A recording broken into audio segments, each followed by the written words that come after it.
Karena kalau auditornya kelamaan, nggak ganti-ganti, ada konflik yang berat juga ya. konflik lama-lama jadi bestie dong, Betul. gitu ya. Sekalian selesai juga Bu ya. Nah, kalau kondisi semuanya baik-baik aja, mungkin agak nggak dilirik gitu ya. Iya, betul Bu. Agak nggak dilirik. Tapi begitu ada something Masalah. wrong, iya kan? Nah, Kenapa langsung aku nih. nggak ketemu?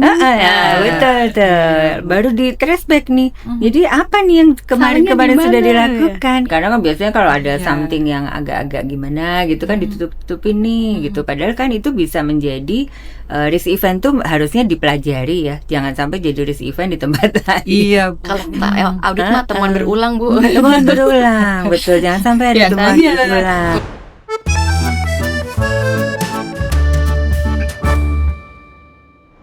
Hai Neighbors, jumpa lagi di Roti Manis, ruang obrolan rutin bermanfaat dan inspiratif. Emang ada yang gak suka roti manis? Gak ada dong. Semua suka ya. Iya. Bersama saya Elisa. Dan saya Rita Fitria. Hari ini kita akan membawa Neighbors tentunya ngobrol-ngobrol dan berbincang dengan sosok yang spesial banget nih Bu Rita.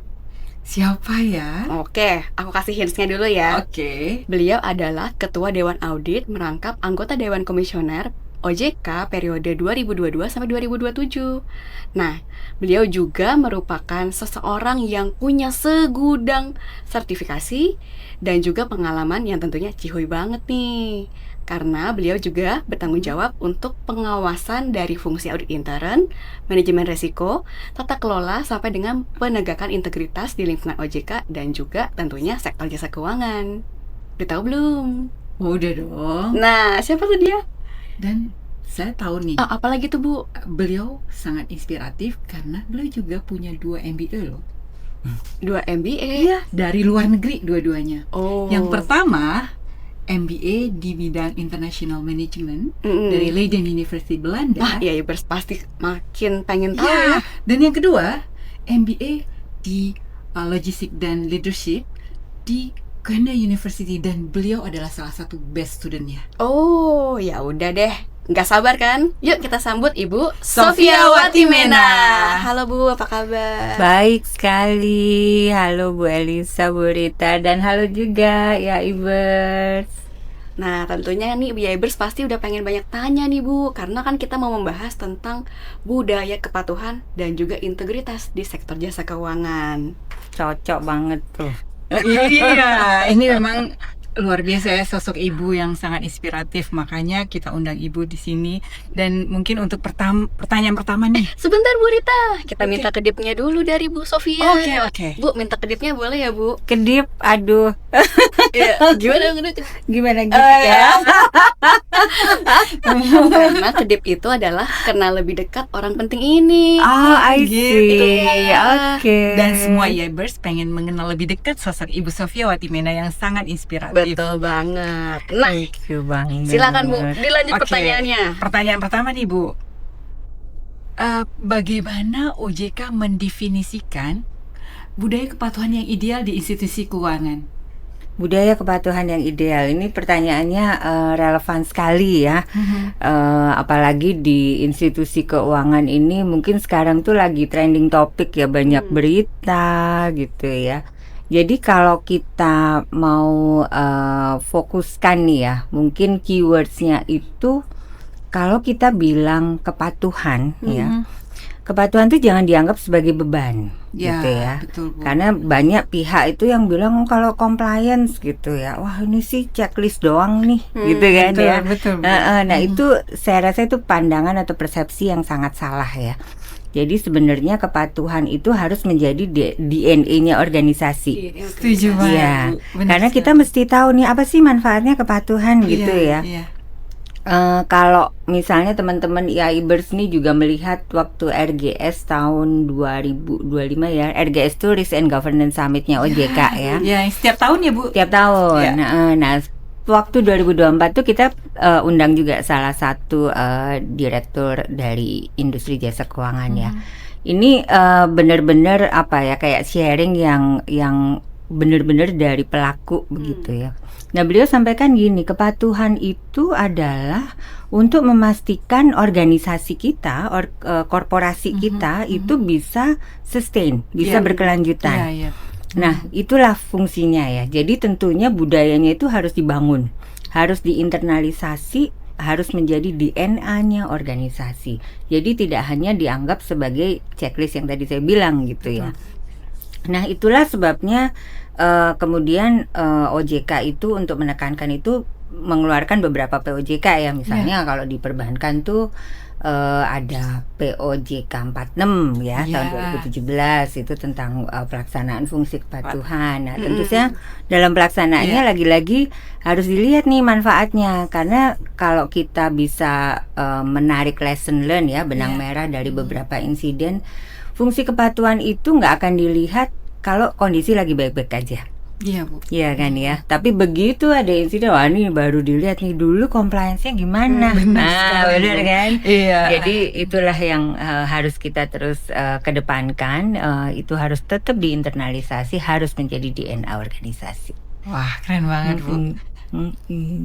Mantap ya. Iya. Tapi kalau ngomong-ngomong tadi nih Bu, pasti ada aja yang menghambat ya Bu. Pasti. Apa Betul. ya Bu yang penghambat utama nih Bu yang mengakibatkan bisa jadi budaya kepatuhan, budaya integritas tadi tidak terlaksana Bu? Iya, memang ini juga relevan banget ya. Ini aduh ibu-ibu kita ini luar biasa loh ya, Ibers loh. Kritis dan menohok pertanyaannya. Tapi relevan banget ya. Jadi memang kalau kendalanya itu kalau misalnya ada benturan kepentingan ya, ini merupakan hal utama yang sering menjadi kendala. Nah, benturan kepentingan ini bentuknya bisa macam-macam ya. Misalnya nih, simple thing. Pada saat kita menentukan KPI ya, Key Performance Indicator di beberapa organisasi termasuk di OJK itu istilahnya bukan KPI tapi IKU, Indeks Kinerja Utama. Gitu ya. Indeks kinerja utama. Indeks kinerja utama di beberapa organisasi publik juga kayaknya pakainya IKU gitu ya. Nah, kalau kita punya konflik kepentingan itu juga agak susah nih menetapkan IKU yang memang menantang gitu ya. Contohnya gini, kalau misalnya kita pingin kita dapat insentif, dapat bonus yang tinggi gitu ya. Nah, jadi IKU atau KPI-nya kita taruh yang tidak challenging gitu kan. Mudah dicapainya. Mudah dicapai gitu. Padahal kita tahu nih, harusnya tahun lalu aja kita udah dapet 120. Tahun ini kita setnya 100 gitu ya, pasti kecapai kan gitu ya. Betul. Nah, hal-hal seperti itu. Nah, apakah itu baik untuk korporasi, untuk industri, untuk negara gitu? Mungkin kurang, tapi untuk kita memang bagus gitu ya, dampak finansialnya pasti ada gitu kan. Nah, hal-hal seperti itu yang perlu di-manage. Kemudian untuk mengatasi hal-hal seperti ini, contohnya juga POJK mengeluarkan POJK 17 ya. Larangan adanya rangkap jabatan misalnya, itu juga untuk mengedres isu mengenai benturan kepentingan. Itu yang terbaru kan Bu? Betul, tahun 2023 ya kita Good corporate keluarkan. governance. Betul sekali ya. Jadi misalnya ada aturan tentang cooling off period gitu, itu diatur tuh di situ. Nah, ini sebetulnya tujuannya adalah untuk meminimalisasi adanya konflik kepentingan, benturan kepentingan supaya semuanya itu lebih transparan, tata kelolanya lebih bagus, dan tentunya diharapkan kinerjanya juga lebih bagus dan bisa lebih berdampak. Gitu ya, kira-kira seperti itu sih.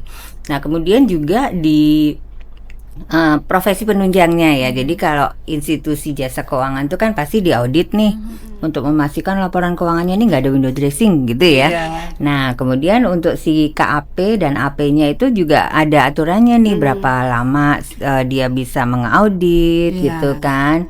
Itu ada tuh POJK 9 dan seterusnya gitu ya. Karena kalau auditornya kelamaan nggak ganti-ganti, Ada konflik yang berat juga ya. konflik lama-lama jadi bestie dong. Betul. Gitu ya. Sekalian selesai juga Bu ya. Benar.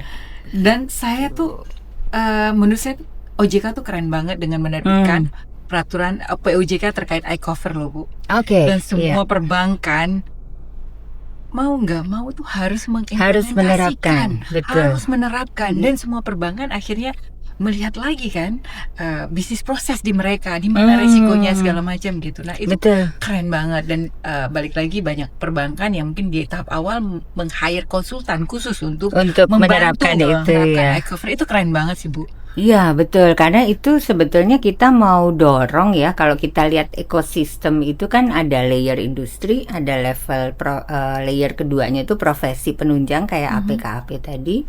Layer ketiga ini baru OJK selaku pengawas ya. Nah kita pengen kuatin nih di layer pertamanya di industrinya, itu sebabnya iCover itu harus diterapkan dengan baik dan memadai.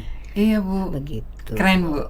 Iya, Ibers pasti udah mulai katam nih, ada ELC, Entity Level Control, Process Level Control gitu ya. Betul. Iya, dan internal audit dituntut untuk lebih dalam lagi terkait dengan Betul, karena beliau harus memastikan. setiap tahun harus ngaudit Betul. terkait dengan iCover. Benar sekali, sebelum auditor eksternalnya masuk. Betul, Bu.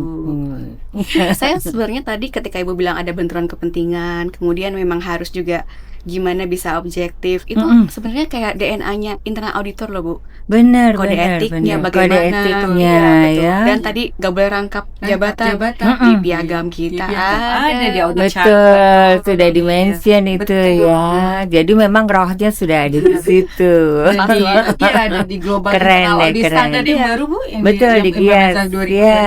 Itu betul. juga sangat-sangat menekankan terkait Menekankan dengan hal konflik of itu. interest ya, independensi, Betul. kompetensi, Benar sekali. due professional care. Due professional care, ya. Jadi Dan- sejalan deh ya, ini sejalan kalau sekali. OJK dengan apa yang harus kita kerjakan sebagai internal auditor. Betul, betul Dan sekali. internal auditor sebenarnya partner dari OJK ya Bu ya, Betul. karena pasti OJK butuh banget internal auditor ya Bu. Benar sekali, justru pengawas itu kan biasanya minta ya laporannya internal audit. Nah, itu sebagai bahan atau materi review pertama nih sebetulnya untuk mengetahui apa sih yang perlu didalami. Nah, itu sebabnya memang harus berpartner nih ya Ibers ya dengan Bu, OJK, jadi jangan OJK. takut kalau pengawasannya Iya Bu, justru Jangan kami takut. kami berharap tadi industri juga berharap OJK bisa memanfaatkan internal audit mungkin lebih optimal lagi dan bisa kolaborasi seperti itu. setuju sekali. Ya. Oke, mungkin next question ya. Boleh, Saya, silakan Bu Rita. ini Bu, apa sih resiko terbesar jika financial institution atau lembaga jasa keuangan itu gagal membangun budaya kepatuhan? Iya, nah ini memang menarik ya. Kalau kita gagal membangun budaya kepatuhan, itu kan efeknya bisa kemana-mana ya. So, Iya kan, baik di industrinya, nanti industrinya misalnya nih ya, something wrong with the industry, with the corporation, pasti dampaknya juga ke masyarakat, ke pemerintah, dan ke negara kita tentunya. Nah itu sebabnya tadi sempat saya sampaikan ya, sebetulnya kalau kondisi semuanya baik-baik aja mungkin agak nggak dilirik gitu ya. iya, betul Bu. Agak nggak dilirik. Tapi begitu ada something Masalah. wrong, iya kan? Nah, Kenapa langsung aku nih. nggak ketemu? Betul. Baru di trace back nih. Jadi apa nih yang kemarin-kemarin Salahnya sudah di mana, dilakukan kan begitu. Iya, Bu. Nah, itu sebabnya untuk mengantisipasi hal itu, untuk menghindarkan risiko-risiko yang terjadi, itu sebabnya kepatuhan itu perlu ya. Nah, kalau dari kami memang selalu mendorong ya supaya tata kelola itu dikedepankan. Nah, tata kelola salah satunya juga ada kepatuhan ya. Selain kita bicara macam-macam nih, kalau udah ngomongin tata kelola tuh luas banget ya. Ada anti fraud misalnya, Iya, kan ada POJK anti fraudnya OJK yang harus juga diterapkan oleh seluruh industri jasa keuangan, bukan hanya bank ya, ya Ibers ya, semua harus terapkan. Nah di situ yang namanya strategi anti fraud tuh bukan cuman kita ngomongin fraud apa gitu ya, tapi ada pembagian tugas, segregation of duties, kemudian SMAP, segala macam itu sudah diatur di situ. Nah itu harus dipastikan implementasinya.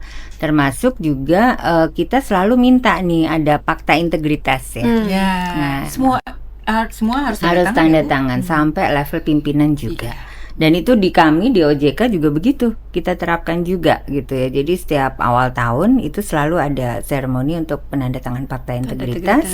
Dan karena kita ada di berbagai daerah ya, itu pelaksanaannya bisa secara digital gitu, dan ada tenggat waktunya, nggak boleh lebih dari tanggal sekian gitu. Nah itu karena kenapa kok wajib? karena itu merupakan cerminan dari tone of the top. Nah, ini penting nih, tone of the top itu sangat penting ya, sangat penting supaya bisa didiseminasikan ke bawah, kira-kira seperti itu. Aku mau nyambung nih tentang tone of the top, karena kan kalau kita membangun budaya organisasi terutama ya Bu, baik tadi kepatuhan integrasi, pasti penting banget nih. Tapi gimana ya OJK ngelihat peran kepemimpinan itu tuh? Iya, kepemimpinan tuh perlu sekali ya. Jadi balik lagi tadi yang ke tone of the top ya. Jadi pemimpin itu memang harus memahami konsep ya. Kalau namanya BOD BOC itu kan pasti berganti ya, ada periodenya gitu. Mungkin secara teknikal mungkin beliau bisa dari industri yang lain atau dari bank yang lain gitu ya, yang perlu memahami peraturan internal ya. Tetapi konseptual terutama terkait dengan integritas, terkait tata kelola, nah itu diharapkan sudah sepaham begitu. Baseline-nya dulu ya Bu ya. Baseline-nya dulu sudah sama, karena itu kan diterapkan di mau company apapun ya harus ada gitu kan. Nah itu sebabnya perlu punya pemahaman yang sama. Kalau my experience dulu tuh biasanya kita juga kalau ada BOD BOC baru gitu atau pejabat baru itu ada induction gitu ya. Nah itu di situ kita selipkan nih apa aja sih standarnya kita, kode etiknya gimana, tatipnya bagaimana, supaya paham. Nah dengan pemahaman dari pimpinan diharapkan kemudian tone of the top-nya sudah ada, diseminasi ke bawahnya itu lebih mudah gitu. Mungkin kalau aku analogikan kayak kita naik mobil gitu ya Bu, mobilnya sebagus apapun, mobilnya misalkan adalah sistemnya udah bagus, operasional SOP-nya udah bagus, tapi kalau misalkan pengemudinya ugal-ugalan, tentu aja jalannya jadi nggak benar juga kan Bu. Betul sekali analogi yang ini tepat sekali. Oke. Nah ini terkait dengan internal audit nih Bu. Siap. Internal audit as a third line ya Bu ya. Ini ketiga. Tapi sangat powerful juga gitu. Sangat powerful karena ya pertahanan terakhir ya. Pertahanan terakhir. Nah jika pertama lemah, mudah-mudahan dengan adanya second line bisa lebih kuat ya Bu. Jika yang kedua masih ada kelemahan, bisa ada pertahanan yang ketiga, itu internal audit. Terkait dengan budaya kepatuhan ya, internal audit kan bisa sebagai agent of change ya Bu, agen perubahan gitu. Nah, bagaimana peran internal audit sebagai agen perubahan untuk memperkuat budaya kepatuhan? Menarik nih ya. Kita tuh kalau ngomongin internal audit nih ya Ibers, kan sering dianggap sebagai polisi ya dulu-dulu nih ya. Iya, watchdog Bu ya. Watchdog, terus kayak malaikat pencabut nyawa gitu ya. Jadi kalau udah dapat ini ya surat tugas internal audit dateng tuh udah pada berubah-gerubuk, pada ketakutan, keringet dingin gitu ya. Betul sekali. Nah padahal sebenarnya kalau compliance-nya sudah diterapkan gitu sebenarnya no worry ya. Apalagi sekarang ini tadi Bu Rita kan mention tentang GIAS ya, Global Internal Audit Standard, yang sudah harus diterapkan di 2025 ya. Tapi bisa early adoption. NOJK itu juga sudah early adoption di 2024 ya. Nah, salah satu poin utama dalam GIAS itu adalah mendorong fungsi internal audit ini untuk menjadi strategic advisor. Nah ini jadi akan ada transformasi begitu ya, dari yang traditional model ke yang sekarang nih, yang dituju nih menjadi strategic advisor. Bahkan trusted advisor ya Bu. Exactly. Nah ini tentunya akan bertransformasi kan ya. Salah satunya adalah tadi untuk mendorong budaya kepatuhan. Nah bagaimana caranya? Tentunya fungsi insight-nya bukan oversight ya. Insight memberikan masukan itu akan lebih heavy itu, akan lebih banyak. Jadi bisa jadi nanti di internal audit itu masuknya lebih awal. Misalnya kalau dulu-dulu mungkin sudah ada namanya probity audit gitu ya. Tapi kan itu lebih ke procurement nih. Nah sekarang tuh bukan hanya terbatas di procurement, bisa jadi hal yang lain gitu. Di OJK juga kami lakukannya seperti itu ya. Tapi untuk menjaga independensi tim, jadi tim yang melakukan oversight dan insight itu biasanya kita bedakan. Berbeda. Jadi jangan sampai nanti yang insight dia juga yang oversight gitu kan. Jadi nanti tidak ada fresh eye lagi. Gitu. Nah, salah satu gias juga ya Bu, tidak hanya insight ya Bu, tapi juga foresight ke depan. Foresight, exactly. Terkait dengan foresight, apa yang sudah dilakukan, apa yang sudah dan akan dilakukan OJK untuk meningkatkan fungsi internal audit sebagai ya tadi untuk meningkatkan fungsi foresight-nya. Fungsi foresight-nya ya, betul. Jadi kalau foresight itu kan sebetulnya kita kayak cenayang gitu ya. Betul, nah itu auditnya diminta jadi cenayang Bu. Jadi cenayang. Iya. Lebih ke manajemen risiko sih ya sebetulnya. Jadi kita bisa lihat nih, oh kira-kira nih kayaknya ada risiko ini, perlu mitigasi ini loh, gitu. Nah, itu juga teman-teman internal audit itu perlu bisa punya capability untuk membangun hal itu. Tapi tentunya memang perlu ada capacity building, kemudian juga ada enable-nya itu data analitiknya ya, datanya, database-nya juga perlu lengkap. Nah, itu perlu sebagai enabler-nya.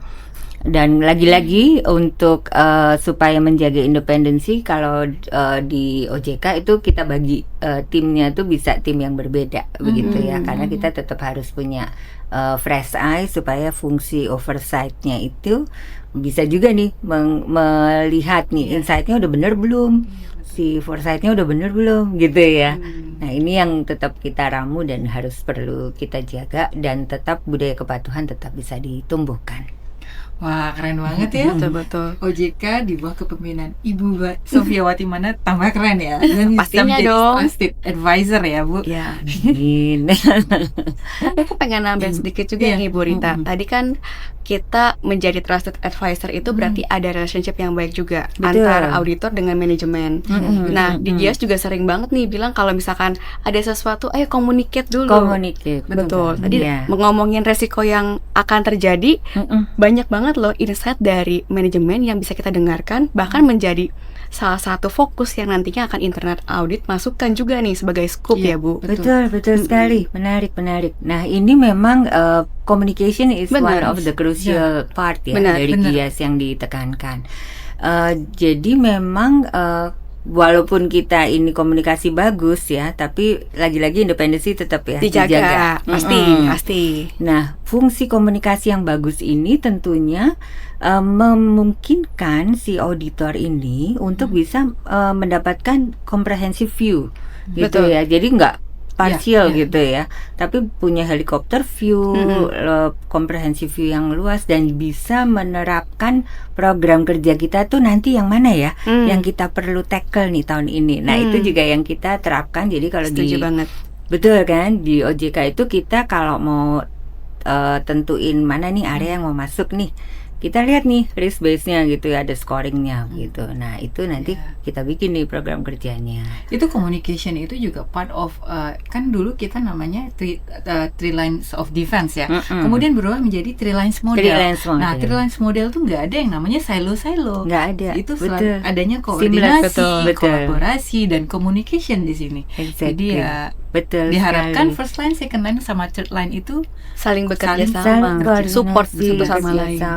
Iya, dan nggak ada nih curiga-curigaan lo mau ngeliat apa sih gitu kan? Iya, betul. Iya, karena sebenarnya internal auditor itu sebenarnya bukan mencari kesalahan ya, tapi sebenarnya membantu organisasi untuk mencapai tujuannya. Pemahaman itu yang perlu ditanamkan. Itu yang perlu terus didengungkan. Nah, ini menarik nih ya. Jadi nilai ini nih yang terus perlu dibangun nih ya, kawan-kawan ya. Jadi kalau kami juga begitu. Jadi beberapa sering sekali nih ya, misalnya ada lesson learn nih dari unit kerja yang A gitu. Nah, itu kita bagikan ke unit kerja yang lain, tapi tentunya anonim ya, harus confidential kan.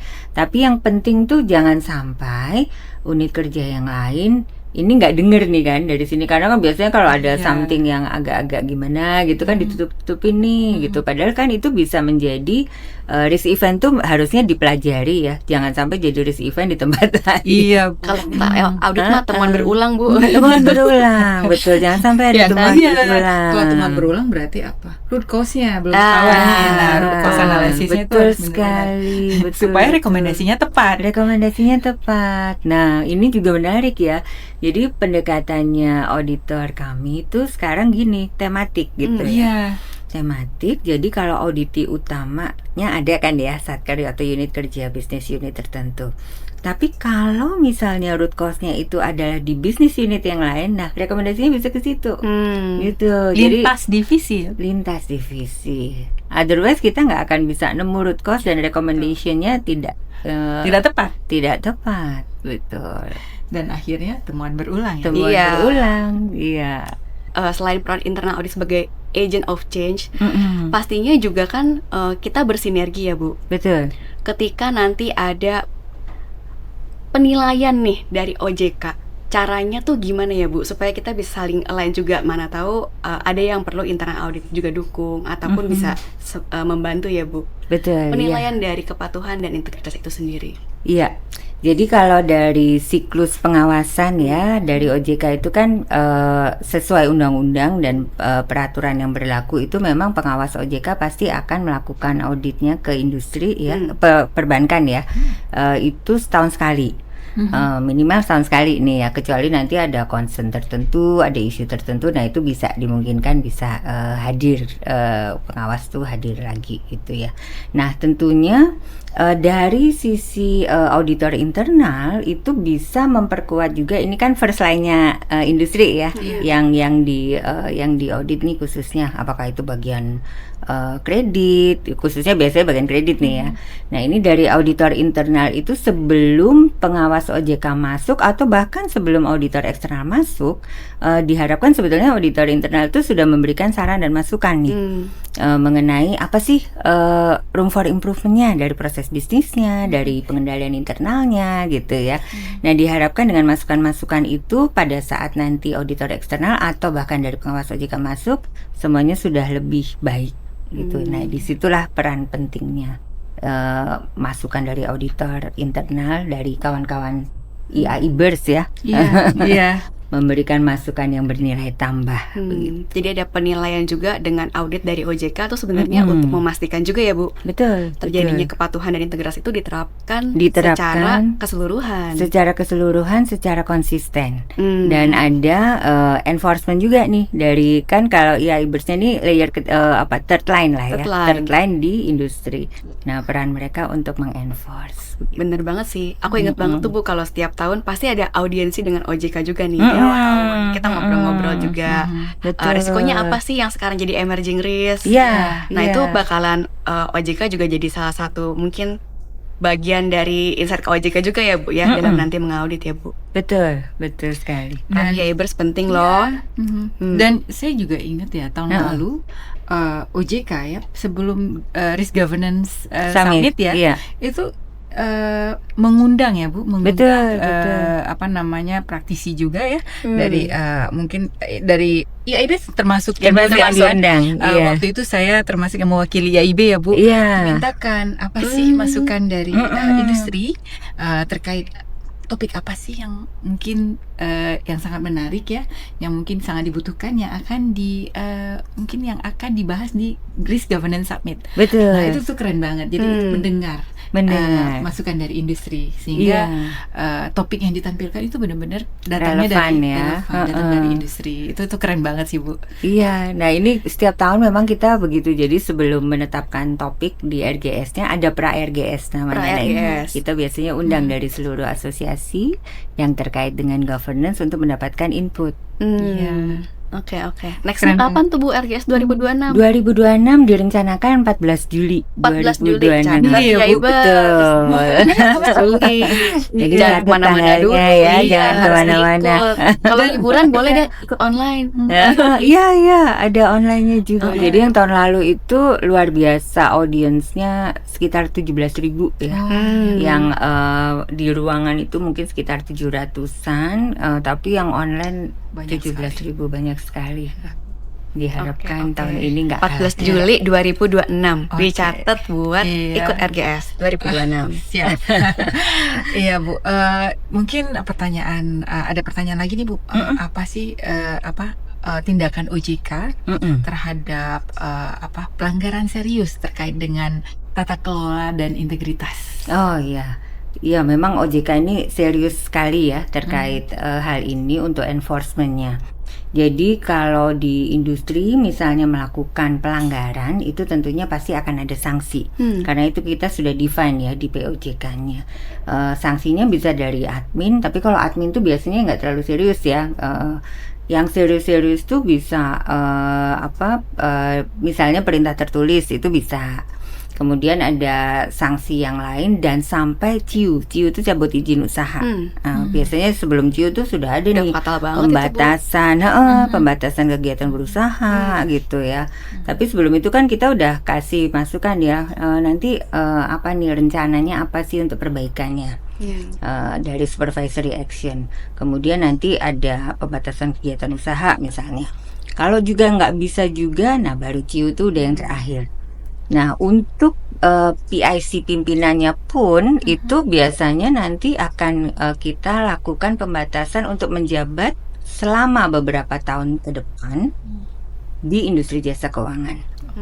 Dan itu kita punya aplikasinya ya, namanya Si Putri ya, yang jadi dari OJKW itu bisa akses tuh. Kalau misalnya mau fit and proper tuh lihat di situ dulu. Masuk nggak di situ ya?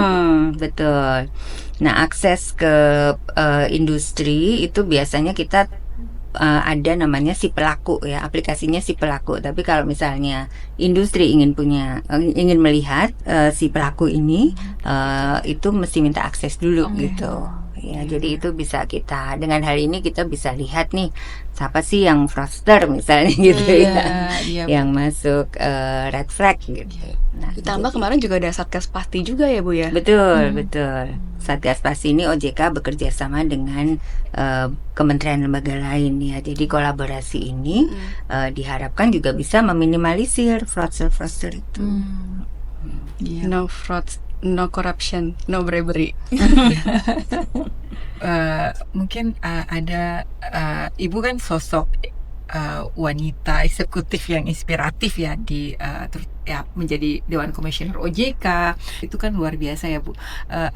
Mungkin Ibu bisa nggak memberikan satu patah dua kata untuk teman-teman IAIBers, apa sih yang harus mereka lakukan ke depannya supaya menjadi sosok yang inspiratif dan bisa bermanfaat untuk lingkungan sekitarnya, terutama institusinya dulu ya Bu, kemudian di lingkungan sekitarnya. Iya, terima kasih banyak nih ya. Pertama-tama saya terima kasih banget ya bisa diundang di Roti Manis gitu. Iya, Luar Roti biasa nih. Dan ngobrol-ngobrolnya tadi nyambung banget loh gitu ya. Kayaknya waktunya tuh cepet sekali ya. Iya Bu. Jadi kami ingin titip pesan aja nih. Sebetulnya kalau inspiratif mah yang inspiratif juga banyak.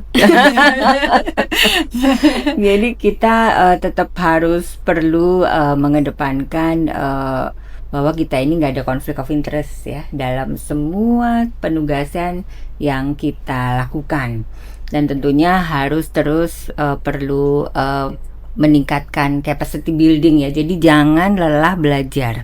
Saya itu mungkin tadi sempat disebutkan ya, pindah-pindah company itu udah berapa kali dan industrinya beda-beda. Iya Bu, Betul. keren banget. Industrinya beda-beda. Ada dari port, ada dari supply chain, kemudian finance ya, industri jasa keuangan, terus ke mining gitu. Nah, setiap kali masuk kan kita mesti fast learner nih. Belajar.